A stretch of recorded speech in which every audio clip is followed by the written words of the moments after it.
Hundreds of teachers were not in their classrooms today, choosing instead to come to the South Carolina State House in an attempt to make their voices heard. Many of the teachers coming from our area as well, saying it's time for them to be paid what they deserve. SC for Ed! As the rain falls, the chants rise.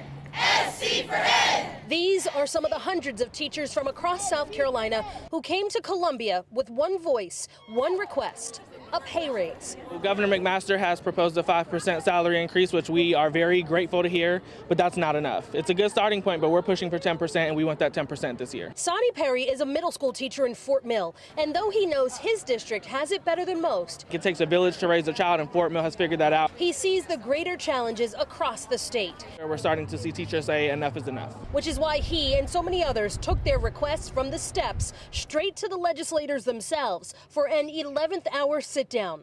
Lawmakers are set to begin the debate Wednesday on how best to overhaul the state schools. I think if we act now, we can see the retention of the teachers we have now. In a crowd instead of a classroom, a Teacher of the Year. I love what I do and I have a passion for it. Another forced to work a second job. It's tight. My husband's an educator. A mom contemplating Should I stay or should I go? a decision she thought she'd never make. And I remember going to bed that night crying myself to sleep. I don't want to have to be that statistic to walk away. That's why I'm here. I'm fighting for my children. I'm fighting for your children.